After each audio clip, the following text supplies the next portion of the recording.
Good evening, everybody. My name is Rainer. This is my channel, Rainier Books.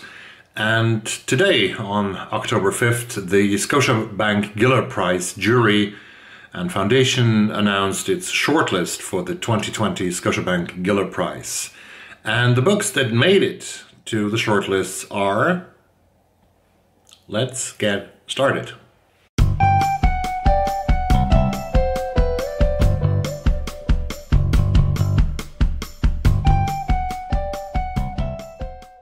The first book to make the shortlist for the 2020 Scotiabank Giller Prize is Gil Adamson's novel Ridgerunner, which is a sequel actually to her first novel, which was called The Outlander and was published in 2007. The Outlander was on a lot of lists, won a lot of awards. It was longlisted in Dublin for the Literary Award. The long-awaited sequel to Gil Adamson's hit The Outlander moves the action forward a decade, returning the 13-year-old son of the original protagonist to a forested land into which prisoners of the First World War are now hewing roads. The proximity of this new type of outlaw presents an existential threat to young Jack, who takes refuge in his parents' abandoned shack with a price on his head after escaping the toxic hypocrisies of civilization. Drawing richly on both the Western and the Gothic genre and fiction, Adamson evokes a mythic landscape to frame the question, how is it possible to live a good life when obedience to man-made laws is so at odds with love, loyalty, and respect for the natural world? Gil Adamson, Ridgerunner. The second book is the first collection of short stories on the list. It's Here the Dark by David Bergen. That's actually a book that I have ordered that I'm waiting for from the UK. The jury says about this collection that it's a story collection of masterly skill and tension. It's his third appearance on the Giller shortlist, which makes him one of the most powerful writers of Canada. His pages light up all around, falls into darkness. The second novel on the list, on the shortlist, is Shani Mootoo's Polar Vortex. And here we know now that Michelle Good's Five Little Indians, which I read, which I liked a lot, did not make the shortlist because it's in alphabetical order. Shani Mootoo with M, not Michelle Good with G. So, Polar Vortex by Shani Mootoo is on the shortlist. Congratulations to that. This is called A Keen Meditation on the Complexities of Identity and Desire. It's an unsettling examination of a failing marriage in a small southern Ontario town. Well, this is Shani Mootoo, Polar Vortex. The fourth book, we have 4 women actually on the shortlist. 4 out of 5 ain't bad. And 4 out of 5 ain't bad. Sorry. But I love music.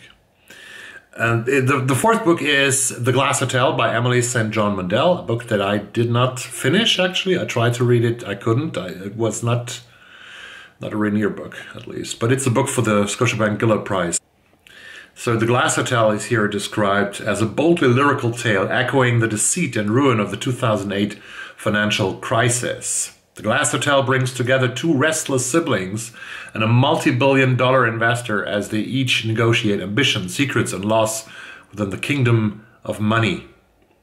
Bridging the natural beauty of the Pacific Northwest, the shops and towers of Manhattan, and the netherworld of open waters, the novel commands a broad array of characters and a plot of kaleidoscopic intricacy. Here, in her eagerly anticipated follow-up to the Station 11, Emily St.John Mandel turns her gifted attention to the mirages of now and to the truth that we are haunted always by the lives of the others.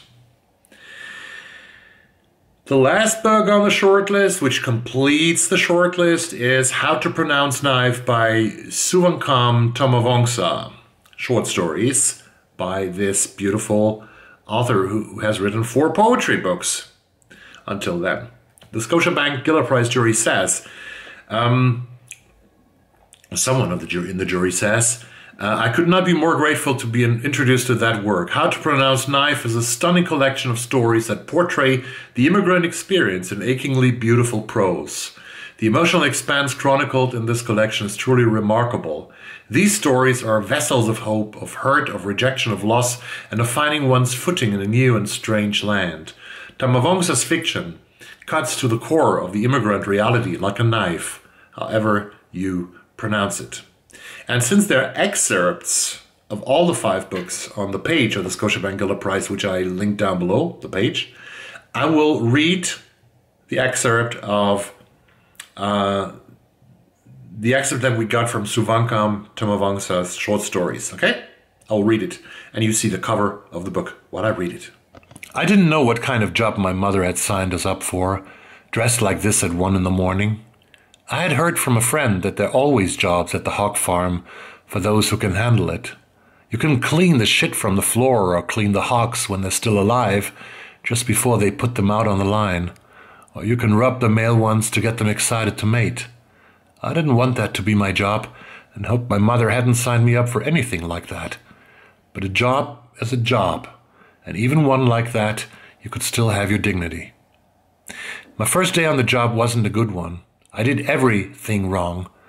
What I was asked to do didn't turn out to be so easy. Me and my mother were the only women. There were about 15 men, and they were all Lao like us.